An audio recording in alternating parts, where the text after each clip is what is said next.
This is a recording with my very good friend, Cameron John Robbins, the gentleman artist. And what we're proposing to do here is going to look through a series of portraits of historical figures as painted by the great man himself. And I will give my indications of what I see in a face. We will look both at the portraits and I will put some images then of those particular individuals beside them. And we'll discuss from both our perspectives and see where the lines meet. So, Cameron, it's over to you. I'm going to start sharing the screen and we'll choose the first image. Okay. So, there you go. Right. So here we have a portrait I've painted of George Washington. And it is my own, but it's also a very close homage to a portrait of Washington painted by Gilbert Stuart. There's a very famous unfinished portrait of Washington by Stuart. And I first saw a full-size reproduction of it when I was a teenager, and it just electrified me in a way that it's hard to articulate. And so the details of this, it's actually, the original's right here. The details of these unfinished edges are basically imitated directly from Stuart, but I've used a different face pose. So it's an homage, but it's also uniquely my own. And I enjoyed that unfinished look so much that I've used it repeatedly since then, particularly in my collection of portraits of the American founding fathers. This is obviously a portrait of George Washington, a different portrait. Unfortunately, he hasn't been on Facebook lately, so he hasn't presented us with any selfies. And it's not to make a comparison in terms of the portraits themselves. I have no skill with regard to art or art criticism or anything like that. It's just to bring the face up into slightly clearer focus so I can view it from and refer to it from my perspective. One of the things that's immediately apparent is the strength of his nose and the proportion of his nose in terms of the face, and that you can see in Cameron's portrait also. So when we see a nose which is so nicely proportioned in terms of an overall face, it tells us that this is somebody with great drive. They have not just strong, robust physical constitution, but they're also mentally strong. They're also very determined and not easily knocked off course. That's the most apparent thing I would say with regard to this particular portrait. But just one other point I would make is that you notice with Washington on both portraits, understandably, the forehead slants somewhat back. And when you see that with somebody, this is somebody who absorbs information quickly. So if in modern day terms, if you're speaking with somebody and their forehead slants back, you need to present the information clearly and quickly. Because if you are slow and very labored about it, you lose their attention very, very quickly. So that's just a couple of observations based on that one. That's interesting. The biographies and historical records would bear out everything you just said about Washington. Good to know. Thank you.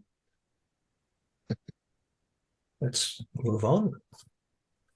So this is a portrait of Abraham Lincoln. I call it the Mountain because he was described by numerous people who met him that coming into his presence had a very similar feeling to approaching a great mountain. There's something about the size of mountains that can kindle a kind of awe and just it can be very deeply affecting. And people described coming into the presence of Abraham Lincoln as being like that. And so that's why I call this portrait the Mountain. Thank you. Let's move it forward. So this is obviously an image, and thankfully in Lincoln's era, there were photographs. So we have an example of what the man actually did look like. And one of the things that immediately jumps out at me when I look at an image of Lincoln, you notice there's so much, his eyes are quite recessed and his eyes are quite dark. And there's a recurring sentence that Lincoln used in his life where he said, "Nothing touches the tired spot." And he always gives that impression of being so tired. He always looked tired, which is not to in any way deny the man's character or the strength or any of that. But he carried this tiredness about him, and he certainly did. He's often regarded as the finest president ever of the United States, or at least thus far.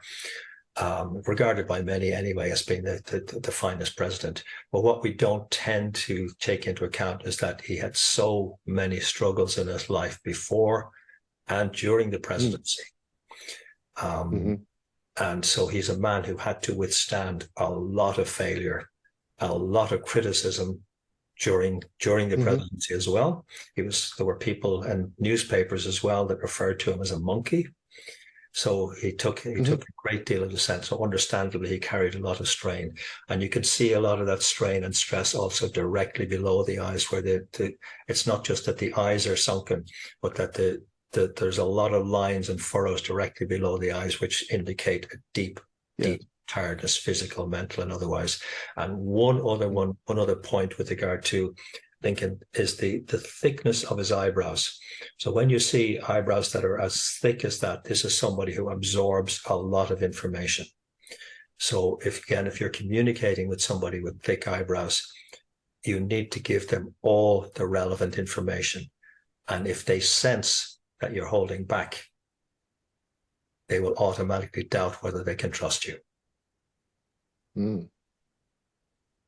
Interesting. So let's move it. To your point, he is highly regarded even to this day. He is also vilified in certain circles even to this day. So he was a very interesting historical personality. Oh, absolutely. A man who made a huge impact for so many reasons. That is undeniable. Okay, let's move to the next of your images. Absolutely. So we have Ulysses S. Grant, and he was not the next president after Lincoln, but the one after that, but knew Lincoln very closely and worked with him directly during the American Civil War. But Grant is actually one of the finest presidents the U.S. ever had, according to some historians and biographers. Not a lot of attention has been given to him, but those who have paid attention and actually analyzed his accomplishments as president and as an ambassador for the United States after his term as president have reached the conclusion that he was indeed one of our finest presidents. Greatest positive impact.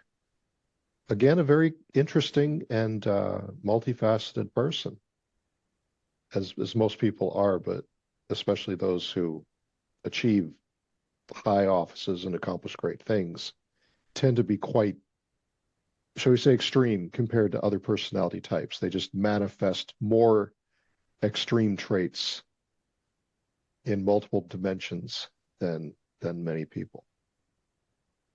And if I can ask you, because I'm fascinated by Grant anyway, if I can ask you, what particular qualities were you especially looking to capture in this portrait?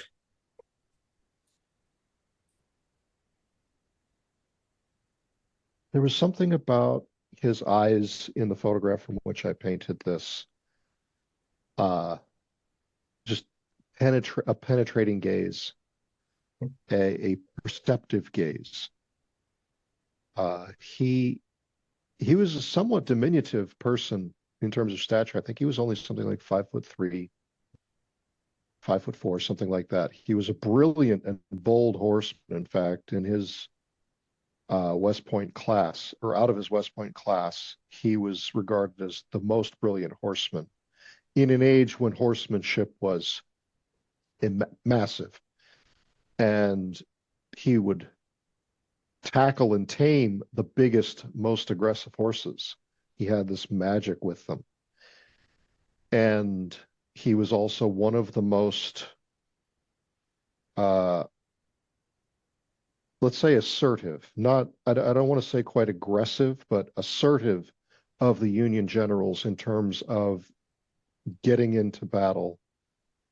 There were a lot of Union generals during the American Civil War who were brilliant in any number of dimensions, but were very reluctant to fight and very quick to disengage when they could have ended the entire conflict if they'd just been a little bit more assertive, which caused Lincoln a lot of the stress that you mentioned earlier. Grant was the opposite. There's a brilliant quote or conversation Lincoln had with somebody. Grant has been criticized, or was criticized during his day, as being a drunk, which is not historically accurate. There was an incident where he, as a young officer, was found to be drunk on duty. It was a remote outpost in Oregon or something like that. And it was a really toxic environment. His commanding officer was kind of a bully and a tyrant, apparently. And Grant was just miserable being so far away from his wife and family. And he got a little too into his cups on that occasion. Well, that reputation followed him for the rest of his career, and in some circles still follows him today, and is not strictly accurate, because after that he was so ashamed he didn't exactly stop drinking, but he got pretty close to being a teetotaler for the rest of his life. Anyway, when Lincoln was considering appointing Grant as the overall commander of the Union Army, somebody repeated the rumor, saying, it's like, are you sure you want to appoint him? I hear he's a drunk. And Lincoln responded, find out what brand of whiskey he drinks, and I'll send him a case of it, because this man fights, and that's what we need. Yeah, it took some time for Grant to be appointed as the Supreme Commander.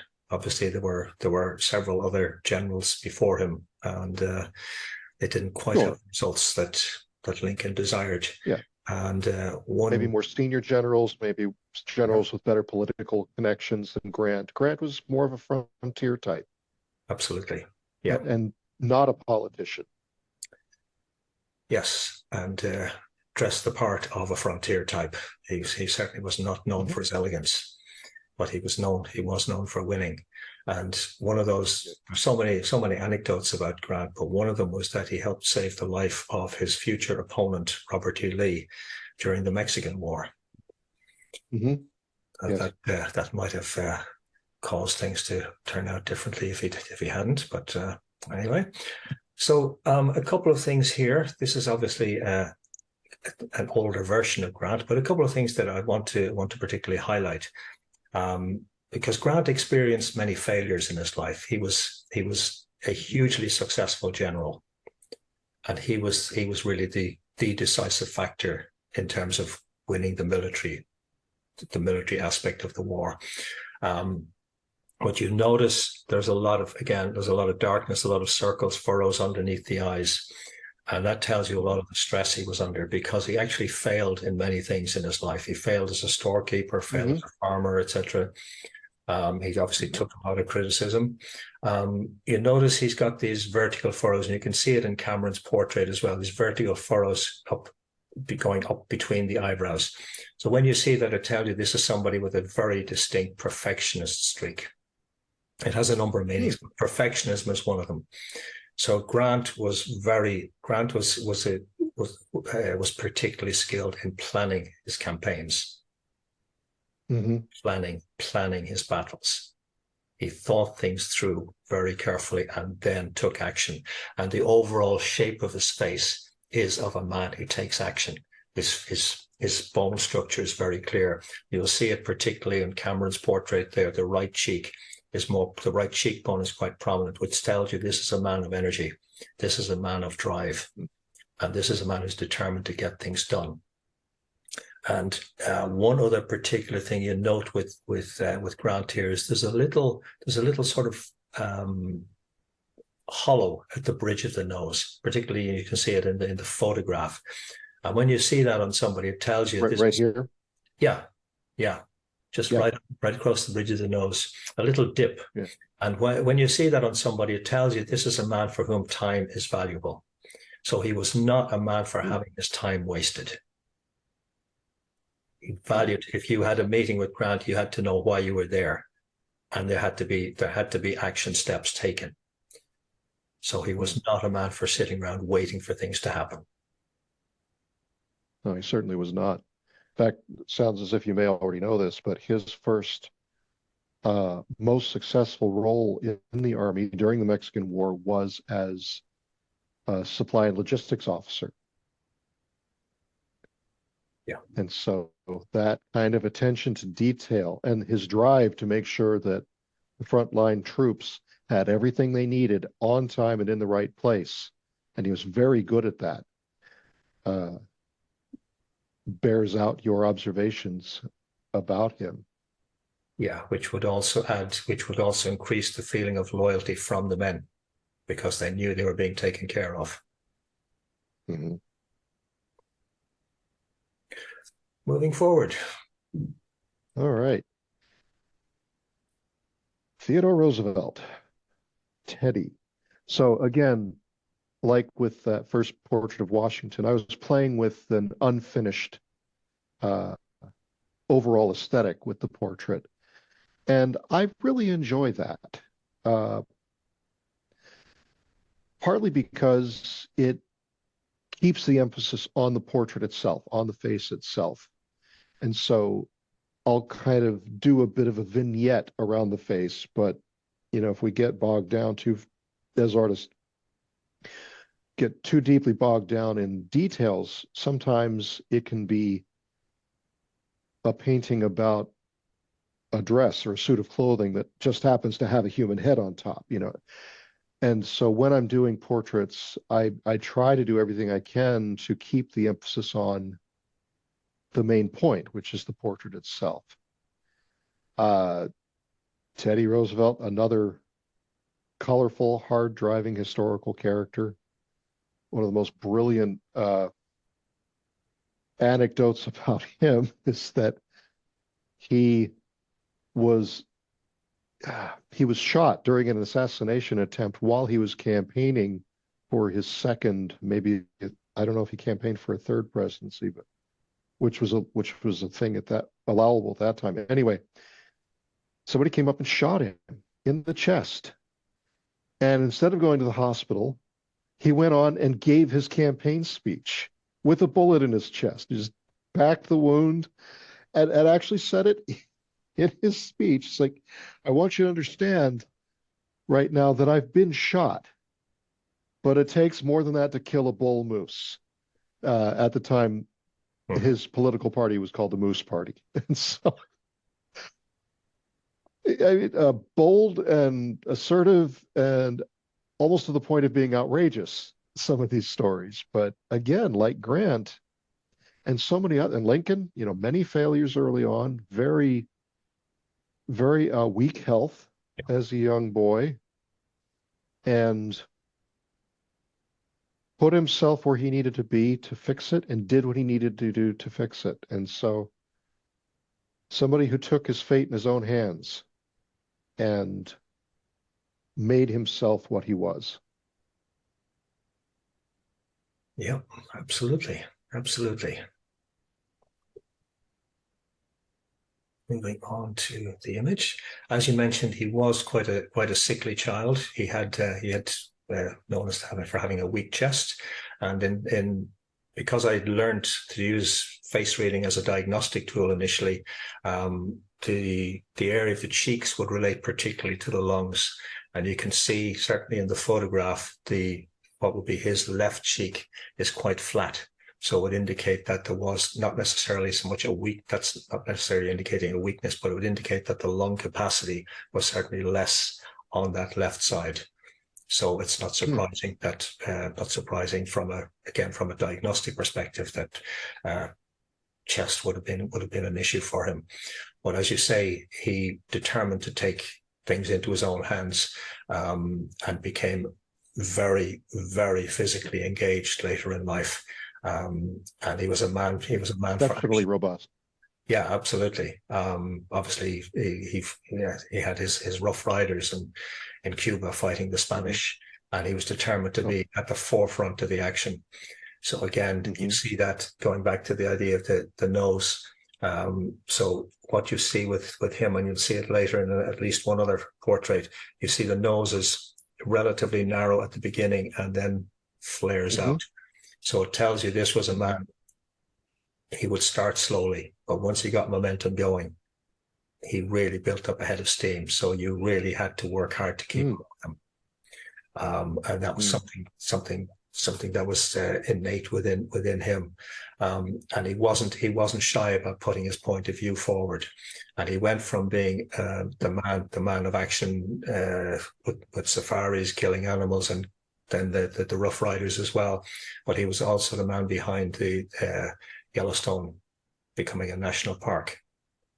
That was largely. Yes, the entire national park system in the United States has its roots with him. Yeah.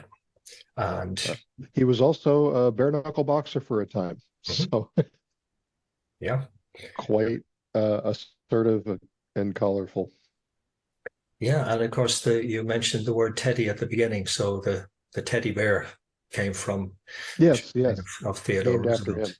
And one other piece on him here, and you'll notice his eyebrows are quite straight. So when you see that on somebody, it tells you this is somebody who's essentially very logical in how they approach things. So he obviously saw that there were certain challenges in his life in terms of the weak health, etc. But again, decided, force of will, he was going to change things. Mahatma Gandhi.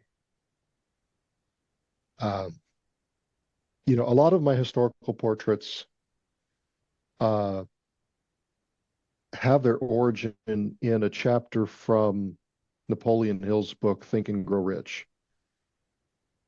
And in the chapter, Napoleon talks about his imaginary board of directors. We've all heard the idea that you become the average of the 5 people you spend the most time with, and Napoleon Hill believed in that kind of idea, I think. And so he created for himself an imaginary board of directors. There were some people who were still living. I think Andrew Carnegie was probably on his board, almost certainly, and was living at least at the early part of Napoleon's career. But people like George Washington and Abraham Lincoln were also on his imaginary board of directors. And when he had a challenging question to answer, a puzzle to solve, he would imagine himself talking to this board of directors and getting their input. Anybody on his imaginary board of directors was somebody he regarded very highly. He admired them. He knew their stories. And I was rereading that some years ago, and it suddenly struck me like a bolt of light. Like, wait a minute. I'm a painter. I can paint my imaginary board of directors. And so it started with Washington and Lincoln, and it's carried on from there. And Gandhi is on my imaginary board of directors, and so that's one of the reasons I painted his portrait. He's also, like Lincoln and Washington and others, he's still very highly regarded around the world. And one of the things I admire most about him is summed up in the title of his autobiography, Experiments with Truth. I've heard criticisms of him, and I've heard people describe things about him that they find objectionable. And I have a couple issues with some of those accusations because of the assumptions that people have attached to the facts themselves. But what I particularly admire about him is just as it says in the title, he was experimenting with truth. He was trying things out. He was trying to, at all times and in every way he could manage, looking for the better way, the better version of himself. He was just always striving upwards, starting with himself. And, if he came across something that seemed to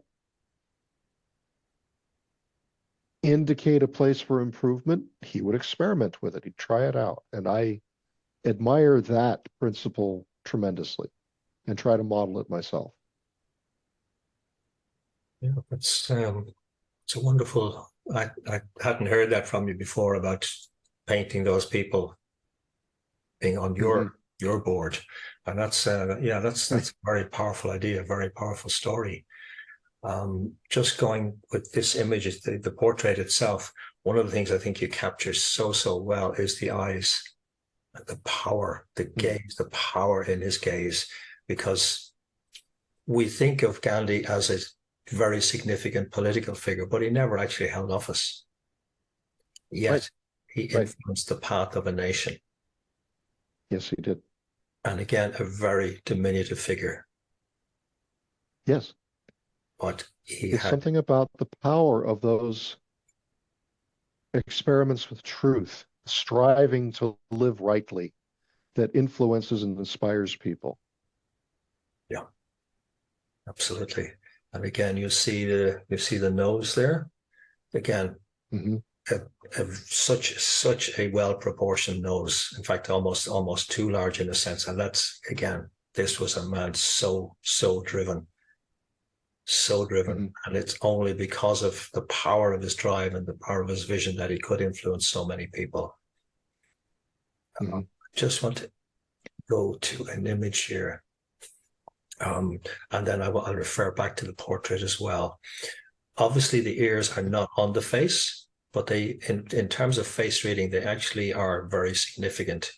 And two things I want to refer to here with regard to his left ear. This little flap of cartridge at the front of the ear is called the tragus, and just behind it is what's called the tragal notch. And you'll notice with Gandhi, it's a very wide notch indeed. So when you see that, it's an indication of great generosity. And Mm-hmm. Gandhi could not have done what he did without an incredible sense of generosity, without a huge Mm-hmm. sense of caring about the people he was looking to help, support, influence, etc. Mm-hmm. You'll also note that he's quite a well-developed earlobe, and again Quite. from the Oriental perspective, like you if you see, for I know Gandhi was a Hindu, but if you ever see a representation of the Buddha always has very elongated earlobes. And that's because in Eastern terms, the earlobe was associated with spiritual wisdom. Mm. And it's not to say if somebody doesn't have long earlobes, they don't have spiritual wisdom, but it's Right. when they have deep long earlobes like that, it's indicated that they're so deeply connected to what I would just call a deep inner knowing. Mm. So that's I've heard it also described with Buddha. The way his ears are depicted is symbolic, much in the same way that, in Christian art, angels have wings and halos, and in some ways it's just a device. If you make a painting and you've got people and you've got angels, how do you make the distinctions clear? It's like, do angels actually have wings? No, but we put the wings on them in art so people know that's a person, that's an angel. It's just a device. yeah. And in the case of the Buddha, the enlarged ears are a symbol of his sensitivity to the suffering of the world. He hears the suffering. Yeah, absolutely. And, Gandhi's ears certainly resemble that Yeah, trope, if it may be the right word. And he certainly modeled that in his life, in yes, real life. So, yeah. There's one other thing I want to point out there with Gandhi, and it's going back to your portrait, Cameron, is you notice the right eyebrow is kind of angled down towards the eye. And when you see that on somebody, this is somebody who's well accustomed to giving orders, giving instruction. So they can often be actually quite autocratic. But then there's giving instruction and there's giving orders. And Gandhi had the ability to give instruction, which influenced people to make decisions, to take action, rather than necessarily giving orders. It would take some research to verify this, but it makes me wonder if an innate tendency to give orders might have been natural with him, and one of his experiments with truth was recognizing that that is a less effective way of interacting with people, and it's harder but more effective to inspire. And so maybe that indication from his eyebrow, it's like, well, yeah, if he had been the most natural version of himself, he might have been much more autocratic, but because he was striving upwards, he found a way to transcend those natural impulses and act in better ways. Let's move it forward. General George Smith Patton Jr. My first introduction to him as a historical figure was the film with George C. Scott. And it's a brilliant film. And he's such an interesting, colorful character in the film. It almost made me wonder how accurate it was. He's possibly the most controversial historical figure I've painted so far. Maybe a couple exceptions, but certainly one of them. Very highly regarded as a military commander. Not terribly functional in peacetime, shall we say. He was almost like the saying they have horses for courses. It's like this was a man who was a born warrior, whether or not you believe in reincarnation as he did, whether he lived one life or many, he was certainly born to be a fighter. He was a very inspiring commander. He was a very aggressive general and very effective. He took care of his men. That's something you might miss with Patton, certainly from the film, is how well he took care of his men. Because he's so brash and outspoken and colorful language and all that, you would think that he might have treated people as disposable. By contrast,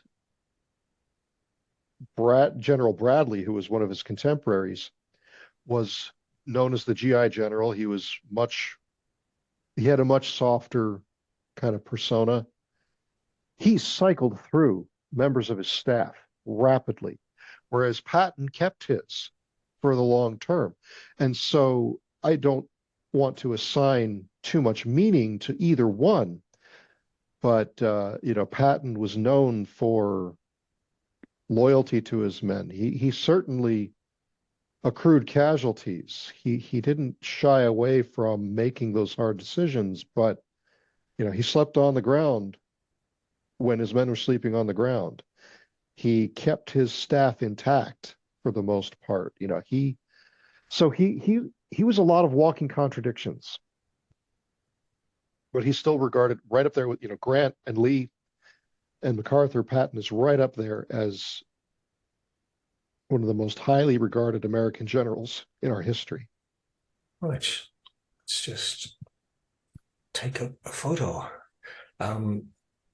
This is really interesting for me. I watched the movie. I'd actually read about Patton. I'd watched a couple of documentaries about Patton, but I hadn't looked at him certainly in terms of his face. I hadn't looked at him in any kind of detail before. So to find this image actually surprises me, because I'm seeing stuff I would not have expected to see. So it's a great reminder not to make assumptions. The first thing is his nose is relatively small in the context of his face. So unlike some of the others we've seen. So when you see somebody with a smaller nose in proportion to the rest of the face, it tells you that this is somebody who is naturally a hard worker. So that follows on at least somewhat directly from what you were saying there, Cameron. So this is a man who's basically just going and getting things done because it's almost a compulsion. It's how he proves himself, is by getting things done. His nose is also relatively thin. So it tells you he had a deep sensitivity to him, which is not something that you would associate with the historical image, shall we say, of Patton, because he came across as the popular image. Yeah, the popular image, because he was known to be, he was an aggressive general. He obviously did strike one of his subordinates at a certain point, and he did have his run-ins with like Eisenhower. And that's partly because he was actually a deeply sensitive individual. And when you see eyes that are as wide open as that, this is somebody who does wear their heart on their sleeve. A very, very passionate man. He really cared about what he was doing. It wasn't given the popular image. You would expected, or I might have expected, to see features that would indicate this is a cold-blooded character who was just out to win the battle. But his eyes tell you that he cared very, very deeply. A really, really passionate individual. And again, because he had this reputation for being brash and outspoken, I would have expected a much wider mouth. But when you see a mouth that's it's only about as wide as the width of his nostrils, it's slightly wider, but not much. It tells you this is a man who could keep a confidence. He didn't speak for the sake of making noise. He spoke when he had something to say. And one other thing about, you notice there's sort of like an indentation at the corner of the mouth, particularly on the left side. That tells you that there was a very, very, I'm tempted to use the word secretive, but I'll say private, a very, very private side to the man, that there would have been very, very few people who really knew him well, despite the fact that he was obviously very passionate and outgoing. There were very few people who really knew him well and were really in his close circle. Yeah, I think you're probably very, very right about that. You reminded me of a couple things, but start with that. I think you're right about that. He was certainly somebody who was extremely conscious of his public persona and used it very thoughtfully and deliberately, to the point where it may have even been a kind of alter ego. I mean, he wasn't terribly careful about some of the things he said.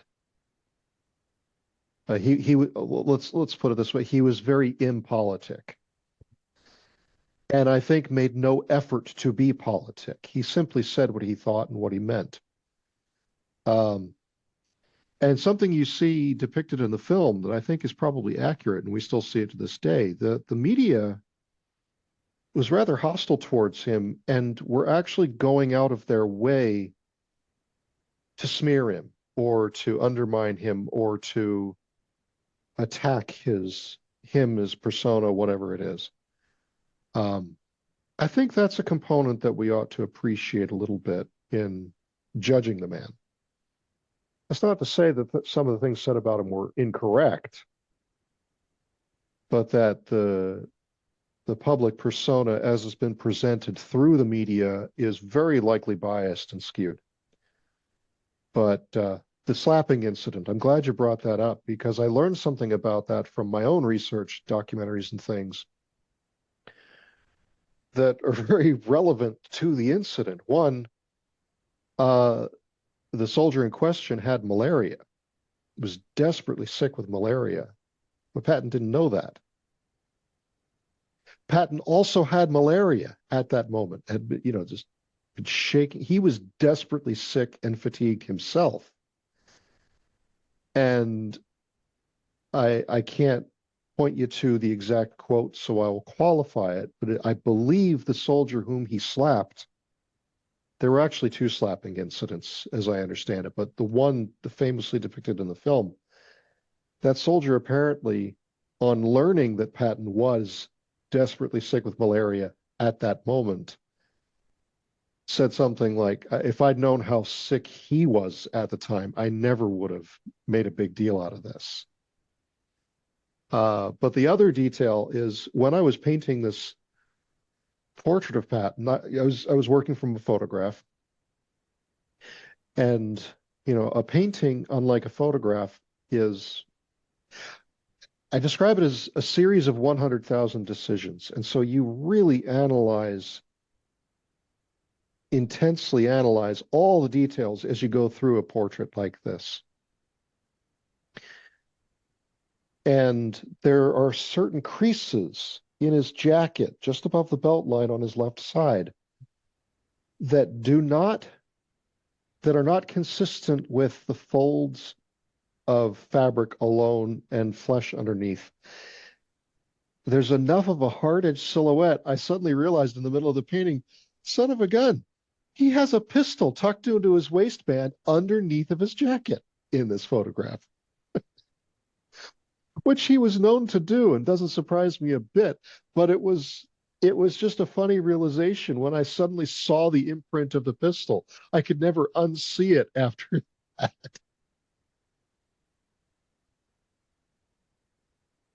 I'm just going to add one other detail from here. And if you notice, his right eyebrow sits very close down over the eye.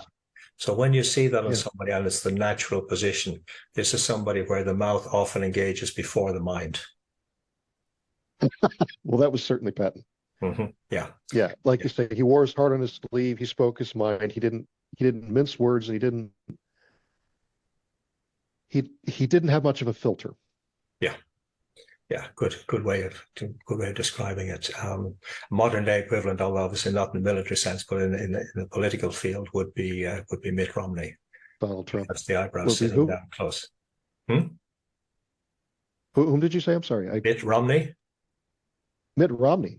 Yeah. Okay. Yeah, he has that where all right, things can be unfiltered. Yeah. Across the pond. Winston Churchill. He's another one who's on my imaginary board of directors. Another, I mean, it's almost impossible to overstate his impact on the 20th century and thus modern history.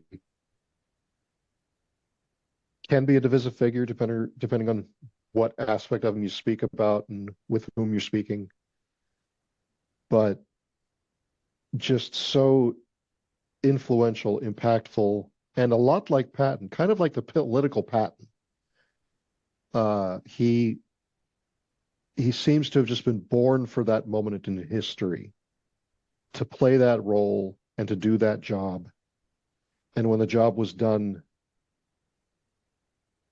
maybe he or maybe the world didn't quite know what to do with him after that.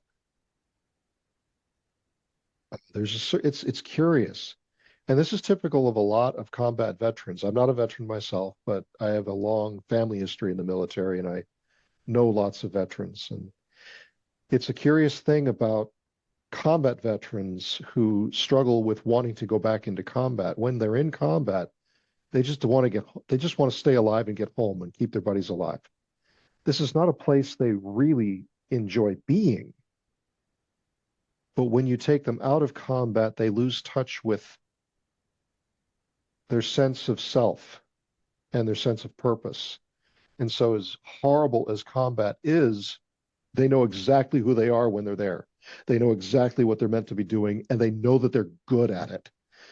And that seems to be the excuse me, psychological driver among many of them to get back into combat as soon as they can manage it, and the sense of being lost post-military career. It's like, I don't know who I am anymore. I don't know how I fit into the world. I don't know what I'm meant to be doing. I don't feel competent in these things, but I know I'm really good at this. And it can really be a burden for a lot of people to try to detach from that and reinvent themselves, discover a new sense of self and a new sense of place and a new feeling of competence. I wonder if Churchill struggled with a similar kind of thing after the war ended. Well, let's go to this. And as you said before we came on air, that does look like a mugshot. But we can see, I mean, his eyes are certainly downcast, and literally and figuratively. And Mhm. you notice, and there's a lot of wrinkles beneath the eyes. You notice also both corners of the mouth very turned down, very much turned Yes. down. And Churchill spoke frequently about the black dog, depression, and that was something he struggled Mm, with over many years. It mm, probably didn't help that he was drinking up to 2 quarts of whiskey a day, which mhm. would tend to impact on anybody, but he obviously managed to do it for a sustained period. But again, Right. when we look at the bone structure, the basic face shape, very strong face. The Chinese Yes. call an iron face. So a very, very robust constitution. You can also see partly the length of the ears. So when we see somebody with long ears, again, an indication of very, very strong constitution. So it comes from people who are very robust. So he was able to Mhm. physically, mentally, emotionally take a lot of punishment. Mhm. Um, he also had this perfectionist streak, this line here, although that would also Mhm. in diagnostic terms that would also relate to the liver. So it would indicate he's not a man who should have been drinking those quantities of alcohol, but uh, Mm. he obviously got away with it. But you notice that there's several things here. Number one, we notice that the eyebrows are different heights. Yes. So but when you see that, and it's not just a, and obviously we're looking at a snapshot in time with the image here, but when you see that on somebody, Right. and it's not just a snapshot, it is how their facial features actually are. It's telling you like they're like a different person. They're one person in private, and they're a very different person in public. Because when we Mm. divide the face into two vertical halves, the right side reveals the public persona, the left side reveals the private persona. So in Mm. private, it indicates he would have been a much more reflective character, where in public he obviously Interesting. cultivated a certain image. And it's not to say Very that it's not interesting. to say that one is better than the other. It's not to make any judgment. It's simply to make an observation. We also notice Right. Right. we also notice that the mouth is tilted, so it's tilted down to the left. So when you see that Right. on somebody and it's tilted to the left rather than the right, it tells you again they hold a lot of things in private. So what they're saying in Mm. public may not be what they necessarily believe. It's not to say that it's not to imply that he was a liar or that somebody is lying, but they will have a lot of private beliefs that are not publicly expressed. Right. Right. It's interesting because looking at this photograph of him, as you say, just a snapshot. So this may or may not be fully accurate, but assuming that his features are in neutral in this photo Mm-hmm. or at rest, He has a more pronounced facial asymmetry than most people. Yep. And your comment about dividing the face in two and the right side is the public persona and the left is the private. I look at his right eye, and that is a very penetrating, steely, and intimidating look in his eye. Mhm. I look at his left eye, and that looks like there's a frightened person behind that eye. Yeah. Yeah. And so, very interesting. Yeah. And again, going back to what you're saying about the asymmetry, we notice the right side of the face is so much fuller. So when you see that on somebody, it tells you that they're placing far more emphasis on the professional or the public side of their life than on the personal. Interesting. Which could account for the left downward slant of the mouth. It's putting a greater and greater burden on the unfulfilled or unaddressed private side. Yeah. Like tilting a scale. Mm-hmm. Yeah. No, but it's interesting because the asymmetry, the brow line and the eyes and the nose, Mm-hmm. if you drew a straight line from nasal lobe to nasal lobe or under the nostrils, everything slants to the right. Yeah. And the mouth slants to the left. Or if you draw the line from left to right, the mouth also, it's like his features are like a wedge, all pointing to the right. Yeah. Yeah. A curious mix of qualities. Even his jaw. Mm-hmm. If you drew a line from his jowls, Yeah. also pointing to the right. Yeah, absolutely.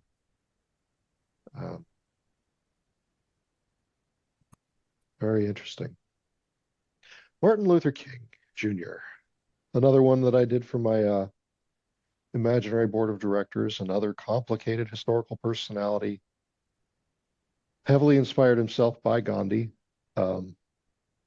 Lots of positive things that could be said about him, some negative things could be said about him, but to the best of my understanding, he lived authentically to his beliefs. If nothing else, that deserves admiration. But he made very impressive contributions to obviously the civil liberties of African Americans, but expanding out to everyone. I mean, if any group of people is oppressed on any basis, all of humanity suffers. It's disturbing in our modern political climate that this is no longer taught in school. Because when I grew up, we learned his "I Have a Dream" speech by heart, and one of the most brilliant speeches ever delivered. And his emphasis on transcending seeing skin color and judging each other on character is one of the most profound exhortations to all of humanity that I've ever heard. And we're moving away from that as societies at our peril. Just on the speech itself, obviously, he's best known for giving that speech at the March in Washington in August 63. It was August 63, wasn't it? Yes. But it almost didn't happen. You know that the committee of which he was one were deciding on the order of the speeches and the content. And it was decided by the committee that the "I Have a Dream" component of his speech was too trite. And it was only when he was giving the speech, and his speech was going over reasonably well, but it wasn't quite that special. But the gospel singer Mahalia Jackson was sitting near him and leaned forward and said, tell them about the dream.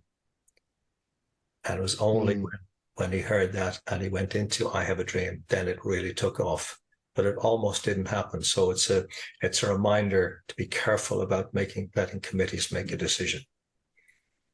Oh, absolutely. Especially when you feel so strongly about an idea. Yeah. One other point of uh, trivia about that event, excuse me, I learned from a friend of mine that he finished writing that speech in the Willard Hotel in Washington, D.C., which is right on the National Mall, right near the Lincoln Memorial from which he gave the speech. And so uh, it's an interesting experience to stand in places where such pivotal historical events happened, because on one level it's just another room, it's just another building, it's just another spot in a city. And yet when you find out this is where Lincoln was shot, this is where Dr. King finished that speech, that's where he delivered that speech, and so on and so forth, Yeah, it changes the way you feel about the place. absolutely.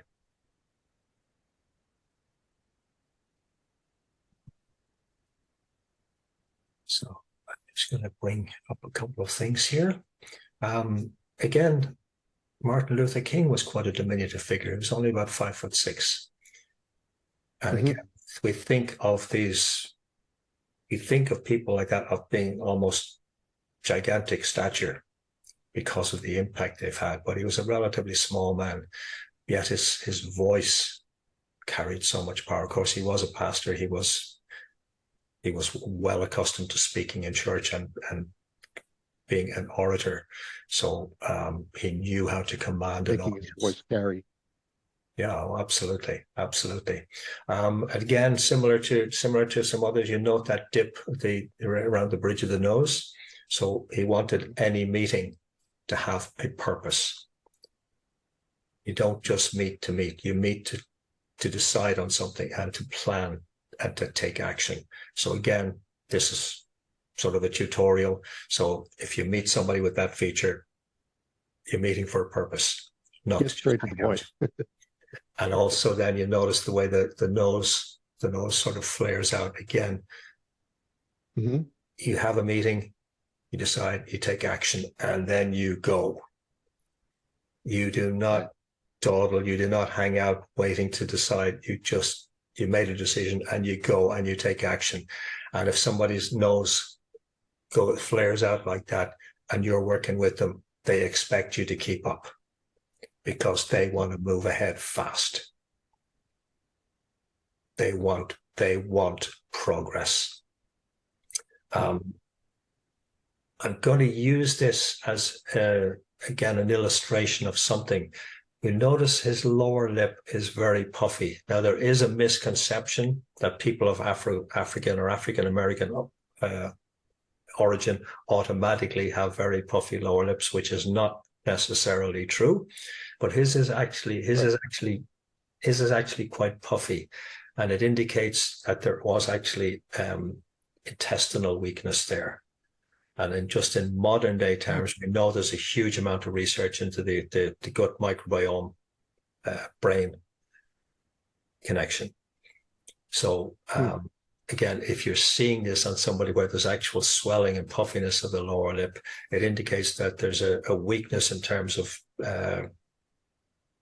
peristaltic motion of the gut, and there's a tendency to hold on to excess material, which will also have an impact on the ability to think clearly and process Hmm. thought clearly. So, not to give you the wrong image about Martin Luther King, because unfortunately at those times, and he wasn't exactly a wealthy figure. No, Um, Plus, he no. was on the move a lot, so his diet would not have been the healthiest anyway. Uh, and in those days in America, there were a lot of restrictions. But certainly his gut health would have been impacted by lifestyle as well. And Hmm. obviously in terms of how he expressed himself, he obviously transcended a lot of that potential weakness.